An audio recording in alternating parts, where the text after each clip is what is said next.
Hi, I'm Saundra, your ADHD coach for women. Previously, I was a special education teacher, learning specialist at a university, coaching incredibly talented individuals with diverse needs to continuously reach their infinite potential. Now I've put together a short and value-packed video with more to come about ADHD and how to start trusting yourself.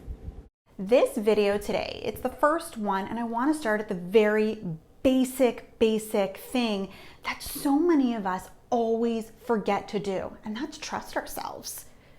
We all lack that ability to trust in ourselves.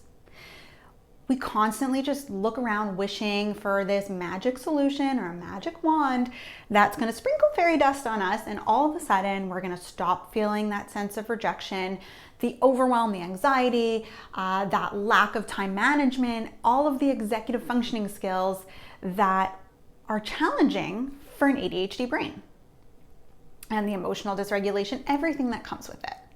A lot of the time we just don't trust in our abilities. So what can you do?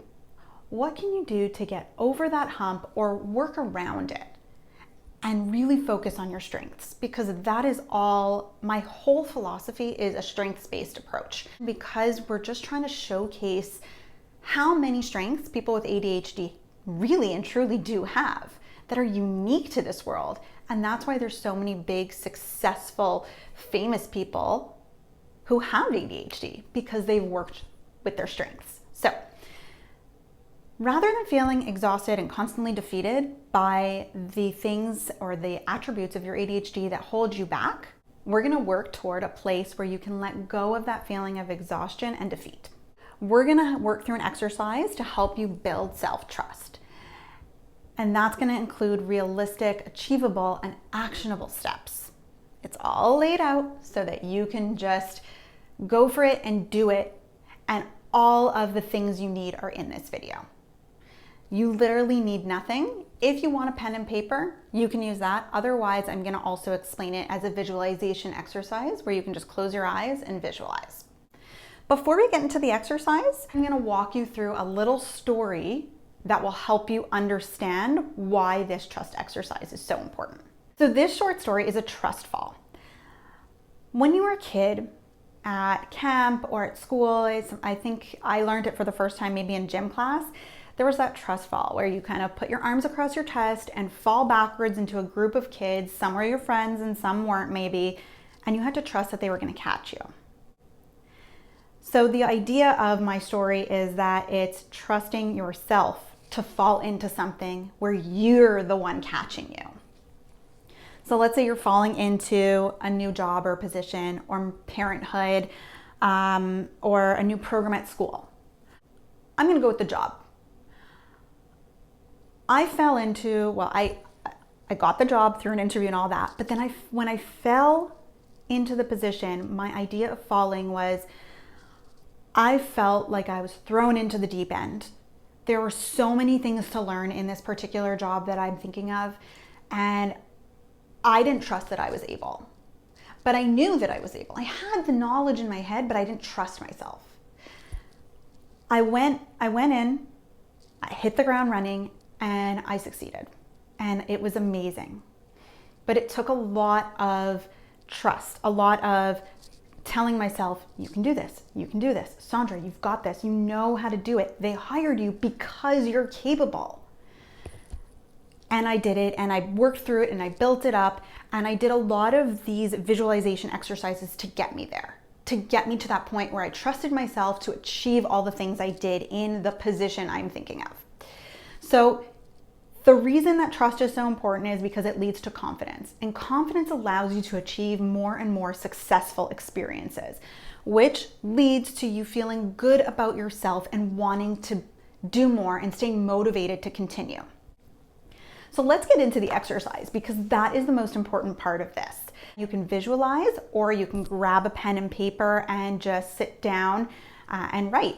So it depends on your learning style, whatever's best for you. You can listen to it today and do it later, come back to this, save the video if you want, whatever works. So there's going to be 4 questions that you're asking yourself. The first question we're going to start with is, actually, it's not a question, it's a thought. I want you to think back on an experience where someone specific praised or congratulated you for a job well done. This experience could be a graduation, giving birth to your first child, buying a home. Anything that you achieved, big or small. Small could be that you finished cleaning your kitchen today. That is actually big. For me, that's a big one because I never finish it. I never clean it start to finish. But think of an experience where someone praised you for a job well done. Now that you have that positive experience in your head, think about why that person praised you. Why did they think it was a job well done? Why did they think it was worth saying congratulations or hey, you did that, that's awesome? How did they feel? That's question number 3. How did they feel when they congratulated you? How do you think they felt? So 1, think of a positive experience. 2, think of the person that praised you and why they praised you. 3, how did that person feel? Now the last and most important question, number 4. How did you feel when they praised you or congratulated you? How did you feel when that person said to you, you did amazing, you did this, you accomplished this, that's awesome? What emotions came up in you? I could think of a few that have come up in me, and that was like a sense of relief that someone else believes in me. A sense of belonging, that I can do something just like everybody else. There are so many different emotions that can be extrapolated from these experiences and then redirected to new experiences. It's up to you to take those extrapolated emotions and reapply them to new situations so you can serve yourself with continuous inspiration. It's time to be your own best motivator, your own inspiration. Subscribe below and come back for more videos on how to use your strengths to work around and overcome your ADHD challenges so you can reach your infinite potential, because I know you have it. If you want more, check out the video description below for links to my Facebook group for women with ADHD and to my website, saundrabrodkin.com/ADHD Unraveled. See you in the next video.